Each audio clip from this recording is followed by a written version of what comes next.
Okay, guys, so next time we can talk about King Tut another time. And I'm going to turn you over to Miss Allison because we have looked a little bit at some of my Egyptian art, and we looked a little bit about at the gods, but they know that a little bit about an amulet. They've done some great thinking, and we're going to turn it over to the expert because you are a historian and I'm not. So I'm going to turn it over. I'm just a tourist, so I'm going to turn it over to you. Hi, everybody. How's everyone doing today? Happy Monday. I am like so excited because last Friday I got to end hanging out with you guys. That was kind of the end of my work week. And I get to start my work week with you guys. So I've been thinking about you all morning, and I'm really excited to be talking about a different object in the Penn Museum collection. And amulets are super. Oh, I'm so glad to see you too. Okay, and thank you so much. I'm sorry about that timing mix up. So we are going to talk a little bit, and we're going to do a little bit of drawing. You guys know that, and we're going to really be thinking a lot about those ideas of amulets. And amulets specifically will focus on at the end that relate to ancient Egypt, and we can bring up some that even connect to King Tut. So maybe we can all join in that conversation. And we're also going to look at how we have some similarities in amulets that might be connected to our world today, to the world that we all live in, and amulets that connect to other ancient cultures. But don't worry, we're going to put a nice focus on ancient Egypt for you guys. I know that you love mummies, and I actually went behind the scenes and talked to some of our scientists to talk science and amulets with you guys as well. So I am going to share my screen because I always like to make sure you guys have some visuals so that we can think more about what we are going to be looking at today. Now, guys, I also want to make sure that I can chat with you. So I'm going to encourage you to use the chat feature. I like to try to have you guys lead the conversation, and I'm just kind of here to help you guys go along the way. So we are the amulet. We're talking amulets and all about their meaning. So we will have some pencil and paper. So if anyone wants to grab that, I've been saying it doesn't need to be exactly clean. You can have one side totally used. All you need is one blank side and something to draw with. So hi, how are you? Don't worry, we're just getting started. So for those of you guys that I haven't met before, I always like to make sure you know that we are located in Philadelphia. So I am in the state of Pennsylvania within the United States. So I'm south from you guys. And we here in this museum you see on the screen, we're located in University City. So we actually sit on a college campus. And we have lots of different things that you can learn about. Now, typically people think of Philly as like, oh yeah, I'm going to go learn about American history. But we're actually really unique because in our museum, we learn all about human history. That's our only job. Now, we have been for over 100 years excavating all over the world. Now, these big digs, they happen on almost every continent, and they reveal cities and the objects that are used every single day. Those are like the artifacts that when you look around your room, the room you're sitting in right now, you'll see artifacts that will inform people 20 years from now how we lived in 2020. So it's super, super cool. Now, let's think. Yeah, and I'm hearing some things about Osiris and Isis, his wife. I definitely know a good amount about them. So don't worry, we'll talk about some of the amulets that relate to them. Now, we do want to know a lot about culture, which is the set of behaviors that connects the group of people that these objects are connected to. And we are going to look at objects from around the world first before diving into ancient Egypt, right? And maybe even continuing that conversation with King Tut. Now, I see that some might have to go. Don't worry. We will be meeting a little bit later to talk about a specific object from Egypt as well. So today I'm going to ask you guys to act like archaeologists by examining amulets. Now, on the screen, guys, I have amulets that are actually from different parts of our collection, so different areas around the world. And you guys, I want you to look really, really, really, really close. And can you name in the chat box, can you list what is similar about these amulets that you see? What is similar about them?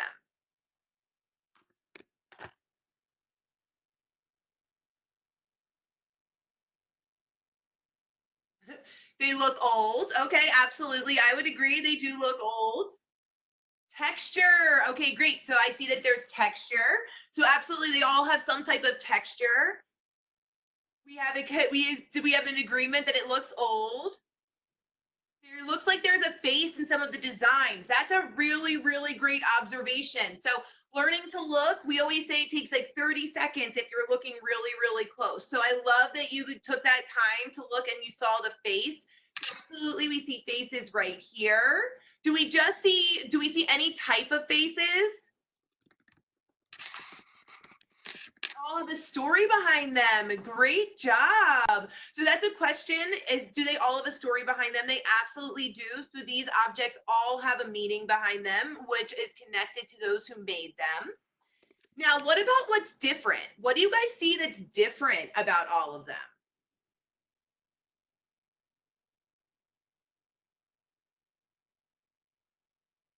Some look sad, some look smug. Okay, I guess.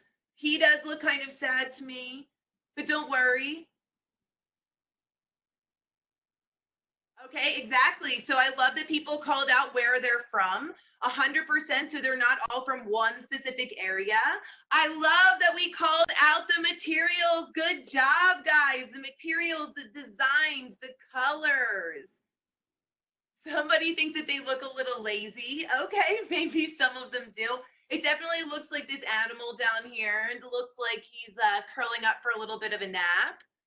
And that they have their purpose is going to change. That's a really, really great comment, that they all might have meaning, but that meaning is going to change based on where they're from and the specific object and their shapes. You guys, so good. I love it. Now I'm going to show you through this. We're going to talk about those big examples, some of the things that you talked about. So definitely the marking and the materials, that is 100% something that's different. But no matter what, your amulet is going to be tiny. Typically it's tiny, something that can be handheld. And the purpose is there is a specific purpose connected to these small objects. Now, what we also saw in our amulets, and I didn't see too many comments on it, is the bit of the construction.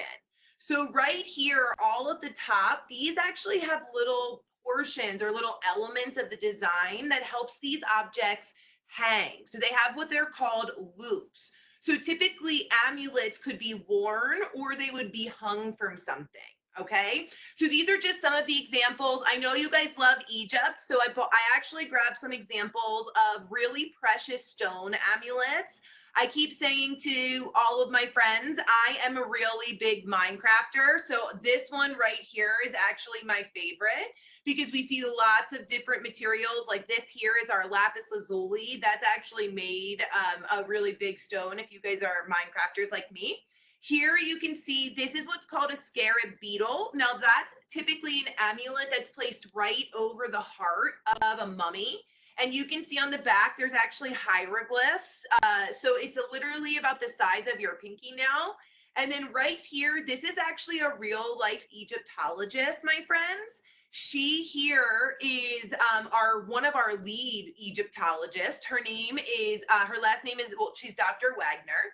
And what she's doing is looking at amulets that are actually attached to jewelry. So it wouldn't just be something that you would hold in your hands. Sometimes that was the case, but in a lot of times it wouldn't have as much of a detailed back. That loop would mean it would hang flat on your body, whether that be a necklace or a bracelet, or in some cases even a ring, which is like really cool, guys. Now, these are some of the materials, since you guys called out the differences, the materials. You know, I love some lapis lazuli. This was something typical that we would find kind of across the ancient worlds. We see it in ancient Egypt, but this here is actually from ancient Mesopotamia. So, and we can see our little friend here. Now, jade is actually a material that's really precious and has different meanings. So again, the meaning of the amulet is going to be personal to the maker or the culture the amulet is connected to, like we'll see with ancient Egypt. But the material, okay, is also pretty significant. Now, in some cases, we're going to see amulets made of clay. That's because we have like the clay is kind of available, so you'd be able to kind of make that no matter what social class you'd find yourself in. And I see some people are fans of jade. That's awesome. And it looks like we have some other connections to materials. Absolutely. So we see like a lot of these science-based materials and stones in the artifacts from the past. Now, our lapis lazuli, that's super fancy. It's kind of really, really high class. Jade has a special meaning, not just in this area related to ancient Maya. So this is actually an amulet from ancient Maya. We have objects from the ancient Maya civilization here. And then right down here, this is another jade. So if you look close, guys, you can see that material, and it looks like one of our friends.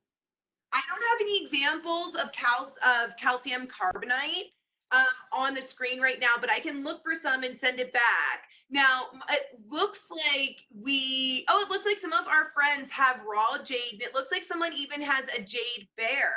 So it's similar to what we see in this amulet from Japan. This is, can anyone tell what animal this is? In the chat box, you can go ahead and tell me. Yes, good job. Emily was the first to type it out. It is absolutely a rabbit. So it looks like a friend has a bear, and right here, this is a jade rabbit from the area of Japan. And also what we see, guys, is a lot of times amulets, especially as we kind of come toward our time now, can be made of metal. So they'd be made of lots of different metal. And when we look into the ancient world, we would see something that would that has a lot of value to it. Now, this is only one type of example, okay? There are other examples of materials that are just as precious based on the amulets and the connected. And I like that someone said it's a bunny and it looks like a chubby rabbit. I agree. It looks like the rabbit I would want to snuggle and love because it does look absolutely fuzzy and chubby. Those are my favorite types of rabbits. Now, the other things that we can, oh, good. I'm glad someone else likes the fuzzy rabbits too. Now, I love that there are also some things that we like to learn, because when you're looking at objects, there's always more than meets the eye at first, right? You have to look at an object, let's say for 30 seconds. And then if you're in archaeology, you just keep looking at that object and looking and looking and looking. You're always studying it, okay? So just some examples of what you can typically see on any amulet. Okay, now these again are just some examples from out the collection. And some things I just wanted to give you guys an idea, because we're going to design our own amulets today. So what we see here, these are words. So these are some early forms of characters, which is the Chinese characters. So they're earlier than some of the ones that you might see today if you're anyone that studies the Chinese language. And right here, you can see it. Someone knew that there was Rome. So right here, you can actually see Latin. And both of these are kind of in discs, but they're made of metal. And we do actually we're actually able to connect not only to the languages of today, because we do have Latin and we do have that connection to the characters, but we also are able to connect to the history of that language. So understanding different words from the language and that meaning of the past, but also how some of that language may have changed, like we see here with our characters. The next thing that we're going to see is we're going to see symbols. So can anyone make out what is this animal my cursor's under? Can you tell me in the chat box? I don't have any from Germany, but I do have a cool Viking one, and I can send you an image of it a little bit later, Emily. Okay, so it looks like we have two. We have two different examples. It looks like a third. So people are saying it looks like a hog, a bull, or a lion. Well, guess what, my friends? It's a bull, absolutely. So the bull had a really, really, really sacred connection to the ancient Middle East, and we see them kind of all over the world, all over the ancient, what's called ancient Mesopotamia. And we see them in gold, we see them in lapis lazuli, and this other material here is carnelian. Now, you guys did a good job here. You already told me that this was our chubby bunny. So just a close up, we have our rabbit here. And then here, can anyone make out what this animal is?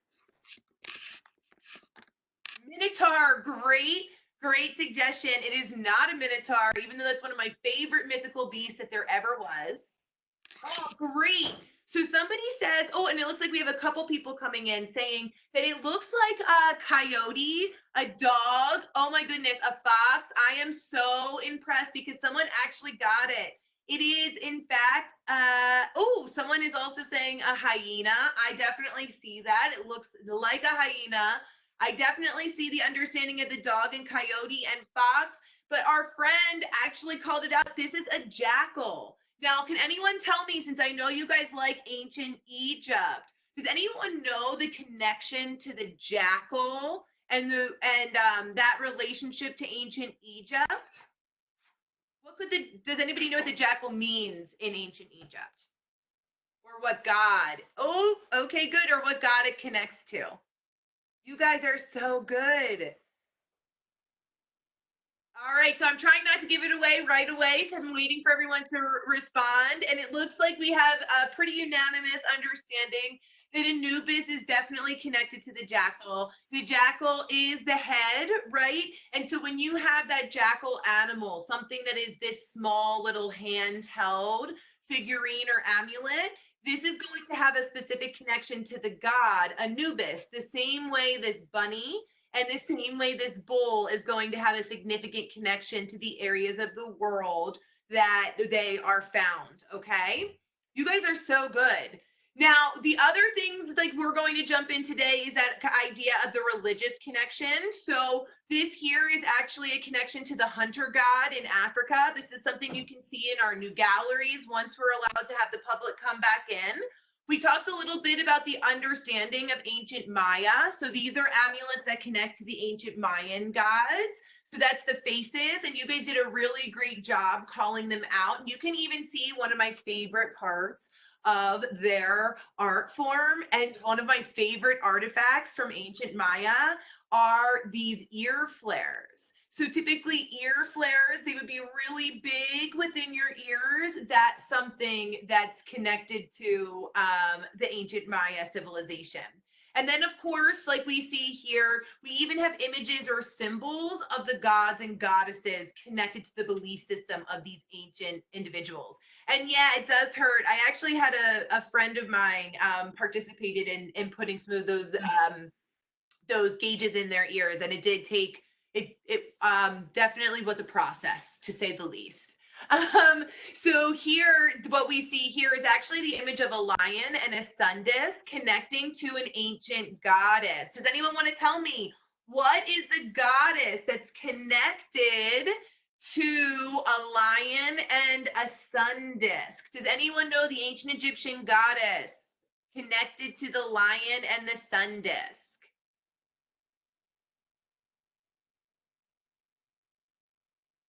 No worries. I always just like to ask. So this would, no, not Ra, but great suggestion.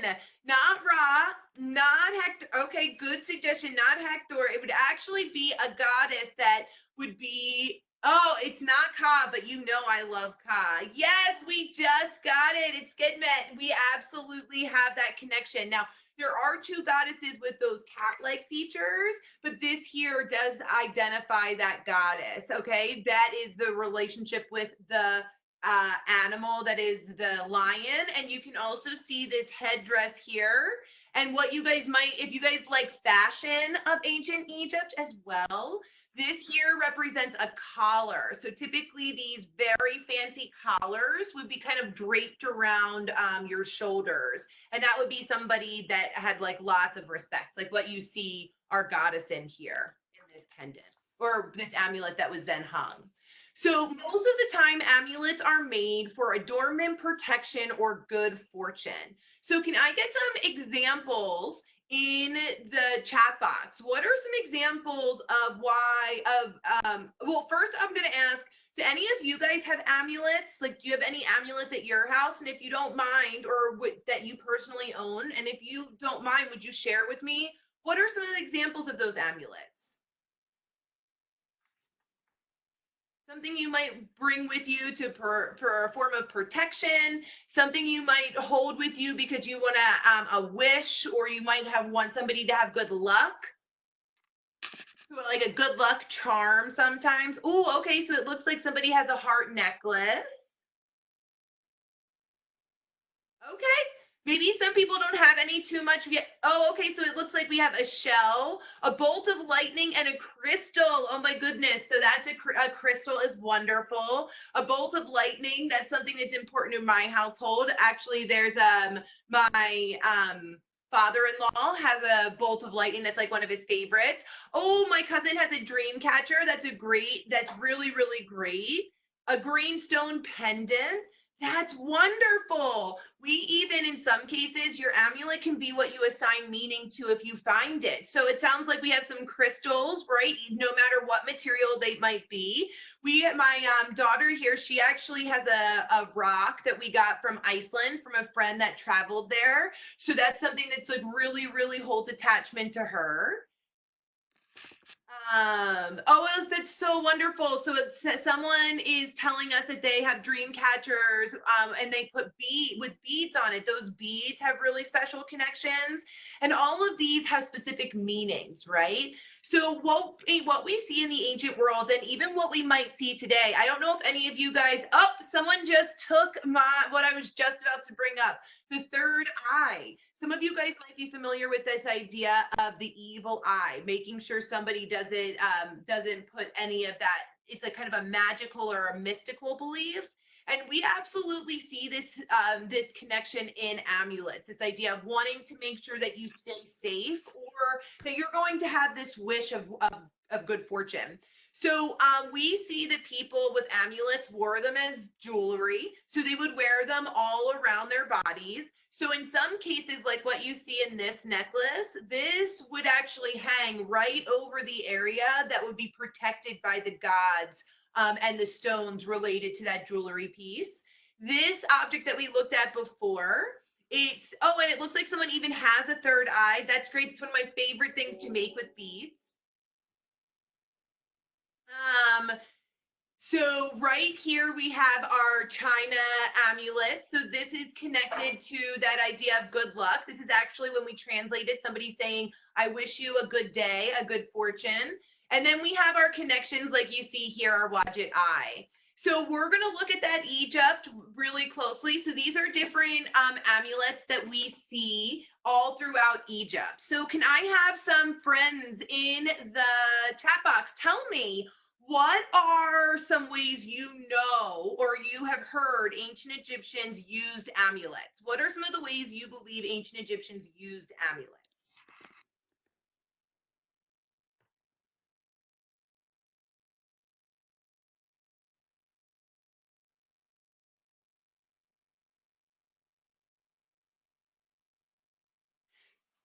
Don't worry, guys. They use it just like you and I. Okay, so I love it. Someone said to cast away bad spirits. Wonderful. So that's idea of kind of a good luck charm that we might have today. So that's the same idea of making sure that like your wish or your good fortune would come true. Now, here's what's super interesting with ancient Egyptian amulets. Now, they did definitely wear them as jewelry, but they also had specific connections that help us learn about their gods and their goddesses.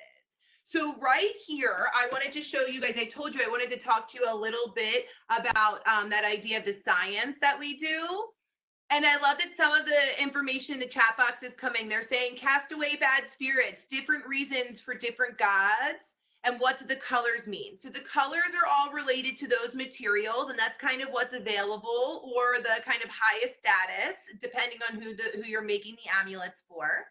And then here, what we see when we're thinking about casting away bad spirits, and also the idea of the different gods, it's a really good example of what's going on in this slide. So right here, this is one of our mummies. You can actually, this mummy lives at the Penn Museum. We keep this mummy safe, and our scientists actually make sure, they're called conservators. They kind of make sure all of not just the mummies, but their wrappings and their artifacts that we discover them with, and even their coffins, stay in good shape. Now, what happens is nobody is in the business of unwrapping mummies. animal mummies or people mummy. And we do actually have animal mummies, okay? And we'll talk about that another time, I promise. But what we do use is we actually have a neighbor right next door to our building is a hospital. And we use the CAT scans, like what we talked about with the King Tut, being able to see underneath these wrappings, and x-rays to help us see more information about the mummy. So what we can see here and what you kind of see right detailed on the side are real life images of an x-ray of this mummy. And what we see are those amulets within the wrappings. Now, these are the typical amulets that would be included within the ancient Egyptian mummification wrappings. Now, we have within these wrappings, guys, it is all kind of wealth based. Okay, so by the end of ancient Egyptians civilization, everyone's kind of being mummified. But what we see is that the materials, like those colors, they're going to change. So if you have them made in clay, then guess what? They're typically going to be, if they're in clay, they're typically probably people that don't have as much wealth.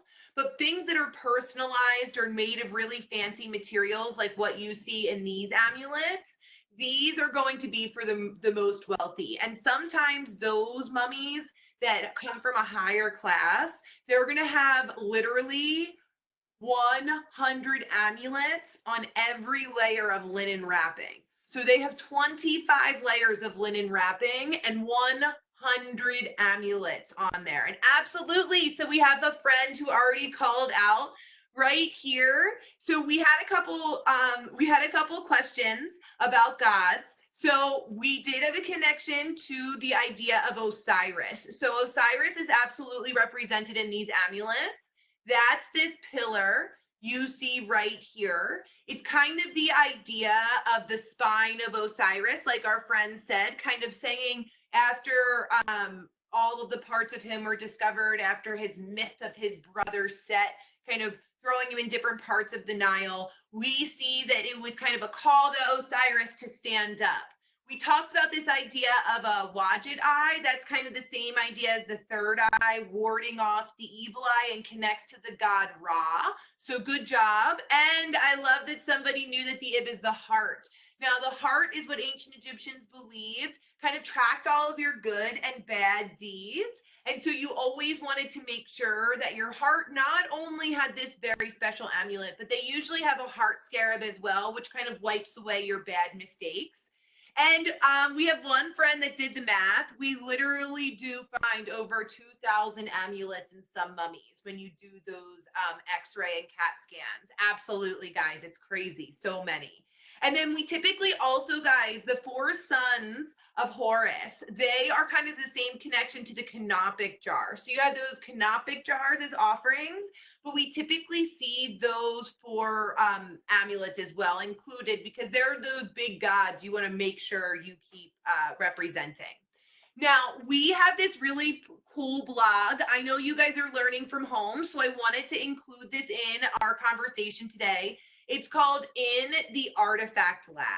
Now, this is our scientists, our conservators, and this is actually one of the really, really, really close up picture, if you can see here, of an amulet that's kind of been, that's kind of stuck within the linens and this individual, that mummy we were looking at. So, no, the amulet, the soul would be kind of more connected to the scarab beetle that's saving that. And this is actually, this wasn't a scarab beetle. This was something connected to a god or a goddess. So we actually want to make sure that you guys, so we want to make sure that we understand the most we can about our amulets. So we not only keep really good care of them and our scientists help keep them protected if they're not within the wrappings. We'll actually make molds so that we can understand who these amulets belong to or more information. The soul, I have a question about the soul. So the soul is what the ancient Egyptians believed was your heart, and they thought five different spirits made it up, and that's what would kind of hold your good and bad deeds. And your soul would determine if you're going to get into the afterlife or you're not going to get into the afterlife. Now, Amulets are made, the metal ones, with really fancy tools. But the other cool thing that we see is amulets across the ancient world are made with molds. So this would be something you could do at home. If you wanted to, you could think about getting Play-Doh, you could get clay, and you could actually make an impression so that you could actually let that harden overnight and be able to form your own amulet. But I know we don't have time for that today. So I wanted to see if you guys wanted to make some amulets. Miss Katie and Miss Mally, we have till 1:15. Is that correct? Yep. Okay, perfect. So I'm going to stop sharing screen, but what I do want you guys to think of, oh, and also I thought you'd like this, Miss Mally. This here is actually an amulet. It's a scarab beetle. And look, guys, this actually has a sphinx on the back of it. So this was when ancient Romans and ancient Egyptians were living together. And this is like kind of an example of one of their artifacts and one of the amulets they had. So what we're going to do is, it wasn't the Ka. The Ka, I mean, I bet you the Sphinx has lots of energy, but it's not the Ka. That's another mythical being. So I want everyone, if you could, to grab out a blank piece of paper. I'm going to stop sharing screen so that we can do this together. I am going to take this off. My daughter made this for you guys. She wanted to share a rainbow with you guys to know that we're all in this together. Now, what we're going to do is take that piece of paper. I am going to ask you guys, I'm going to try to do it the best I can here, so don't make fun of me. You know the drill. I'm going to ask you guys to just take your once you have your flat piece of paper, can you guys tell me in the chat box, I'm ready to go? Remember, it doesn't have to be blank on both sides. Instead, it can have one side that's, all right, it looks like we're ready to go, and yes. All right, cool. So I want you guys to fold this hamburger style. So take the front two corners and match it right to the side. So I call this hamburger style, or maybe sandwich style. So everyone's going to be folding their paper. Do the best you can. It doesn't have to be a perfect fold, okay? All right. Now, what we are going to do next is you guys are going to create an amulet design all on your own, okay? So you can make your amulet. Remember, you're going to assign your own meaning to it. You're going to be able to make it any symbol or animal that you would like. But while you guys do that, I'm going to draw one with you. So the first thing we have to decide, and I want you guys to follow along with me, is first, I want us to think about a situation we might want to solve. So think about that for you personally. What's a situation that you might want to solve? So let me give you an example. I sometimes am afraid of the dark. I don't like it when it's very dark at nighttime and it's like 1 a.m. So I would want to make an amulet that had like a flashlight on it to help me kind of hold it tight at night so that I would not be afraid of the dark. So nothing bad would happen to me in the dark. So how about you guys? You can think about it personally. And if you want to share an idea for our class amulet, go ahead and put that in. What do you think is a situation we could solve together? I already have an idea, but I want to hear from you guys.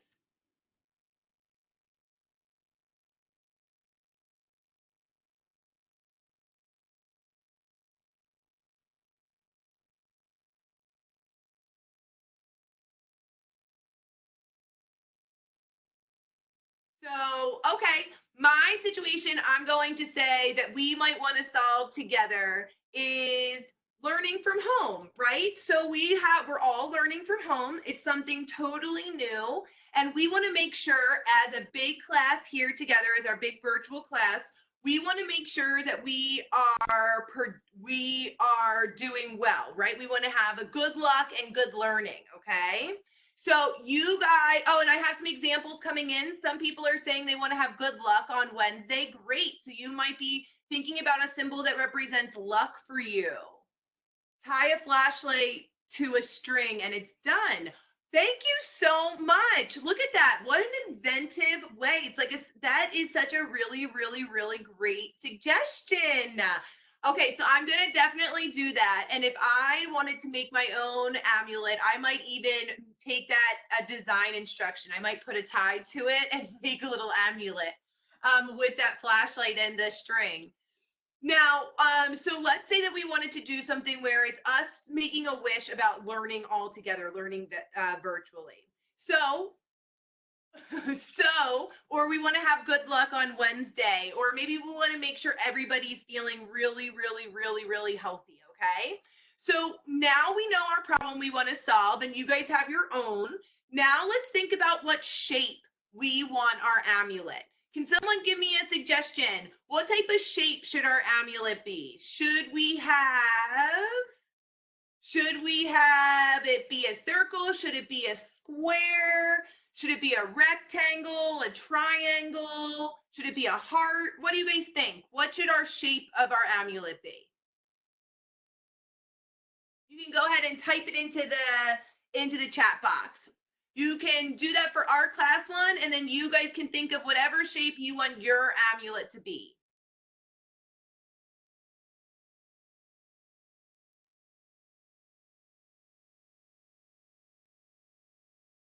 So it looks like we have a suggestion. Yeah, thank you, Mally. I was gonna ask that. Oh, okay. So someone's going to do the Eye of Horus. Somebody was suggesting maybe a book. Somebody was suggesting Heather. So that's very interesting. Heather the Movies is one of my callback favorite movies. A circle with a trapezoid.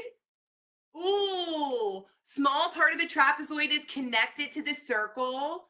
The planet, or a plant, or a planet. I really love that. Okay, so how about we take this idea? Let me see if I can take a couple of them. What if we, since we have the idea of the planet, right, sitting right here and we're learning all over, how about we decide that our amulet is going to be a circle? Remember, that's supposed to be a real circle, guys, so don't make fun of me. Oh, and I also had a couple others come in. Circle like a dream catcher, or a medicine wheel. I love that suggestion. Or papyrus. Papyrus is really cool. I love talking papyrus, and we can learn so much from those beautiful things written on it. So let's take this idea of papyrus and the idea of a book, because eventually papyrus is kind of bound together to be a book, and we're all learning together. So how about we do a book? Okay. And then on top of that book, why don't we think of another symbol? So we have this object here. Why don't we think of an animal now? So we have our book, okay? Can I have an example of some animals? What's some good animals we could make on our for our amulet? So we have a book. Ooh, okay, so I have a suggestion for a cat. Do we want to go for a cat, guys, or do we have any other animals we might want to use?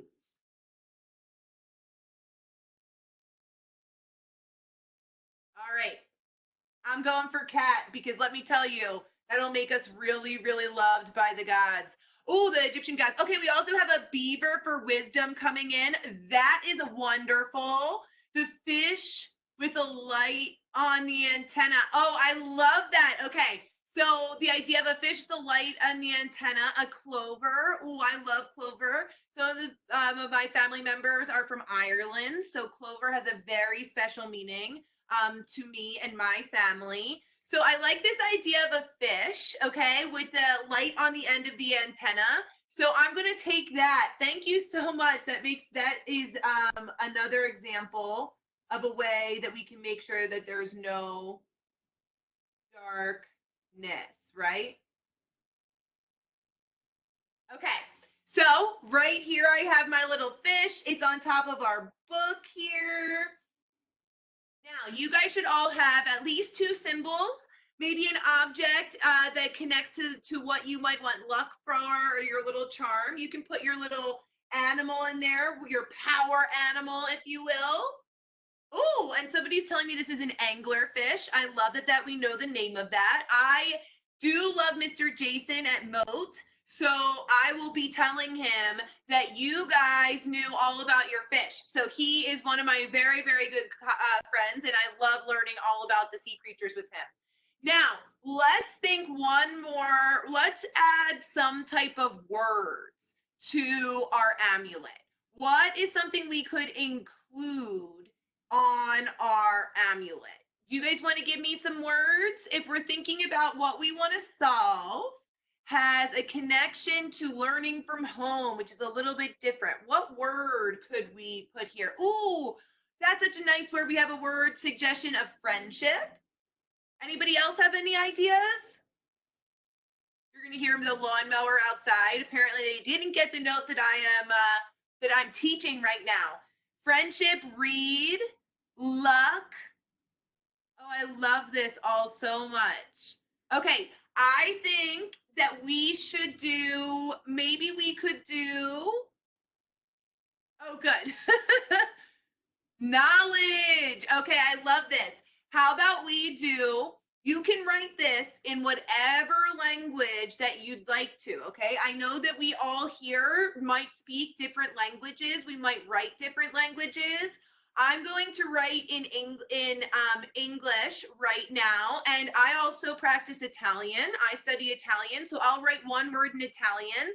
So I am going to write the word for, let's say for love, I'll write that word. So that's amore in Italian, because we should all love.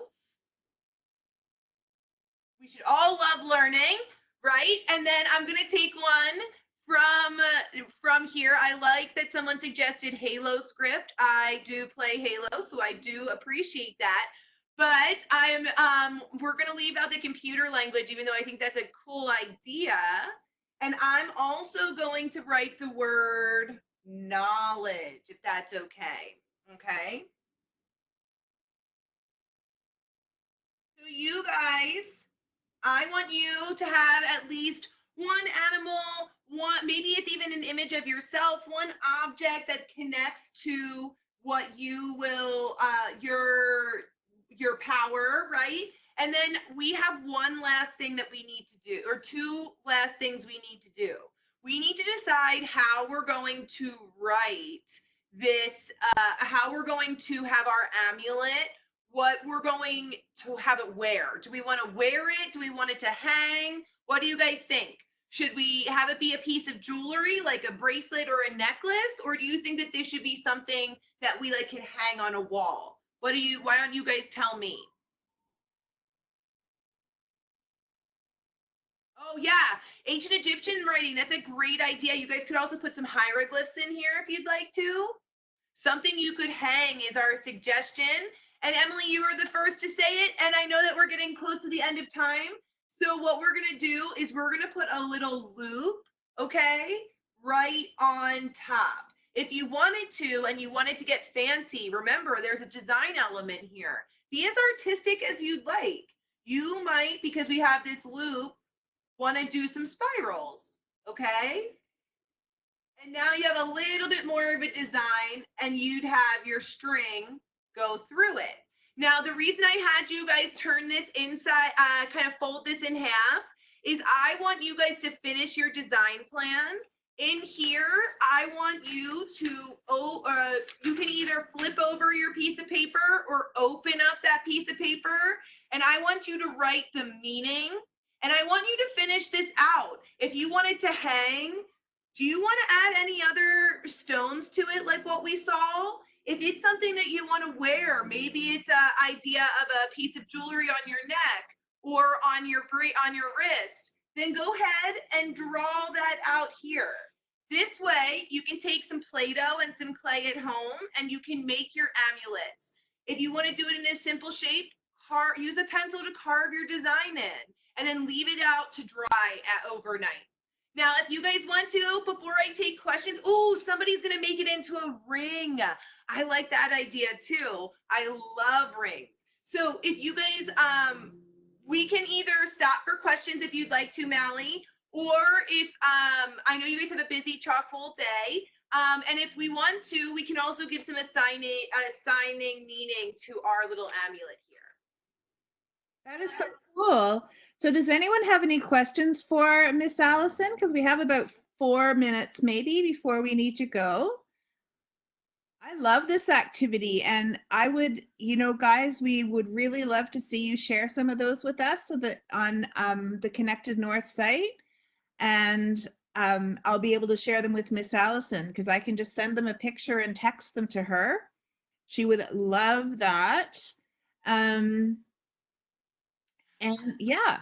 Yeah, I would also say that, guys, a lot of the images that you saw on the screen today, those are just some of the amulets. We have over 1 million objects in our collection, and a lot of them are really small pieces, like very small objects, like what we're seeing in these amulets. So if you want to, you can go to our website, you can check some out.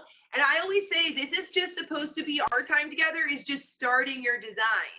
So if you wanted to, you could even take this piece of paper, you could cut it out, use your scissors to just make a little hole here and put it on some string you might have at home.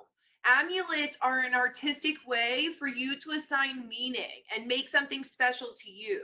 So you have all of the control in the world to make this artifact exactly what you want it to be.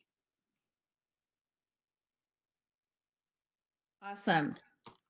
Okay, this was fun, Emily, and thank you guys for all the supportive words that you gave about the online class and how we're becoming friends and everything. That is just awesome. So number 1, please share with us so we can share with Miss Allison. Number 2, have fun. And number 3, we have the circus session coming up. And Miss Allison, your daughter is so welcome to do these. Just go to the website. Thank you. The circus superheroes that we're going to do. And we also have drawing today with an Ovi with a Batman and sea turtles. Oh, so fun. Yes, she's just kind of gotten into the groove of her online learning. So she's just like all of you guys. We're all just trying to find our best footing. So she's just slow. She's somebody that likes to be observant. So she's been watching in the wings. So she likes to, but that's why she drew this, because she really loves that she knows that we're connecting with you guys. So she drew this for you all. So nice. Yeah. Okay, we'll see you later. And thanks, Miss Allison, as always. I hope you guys have fun. Thank you so much for a great afternoon. Bye.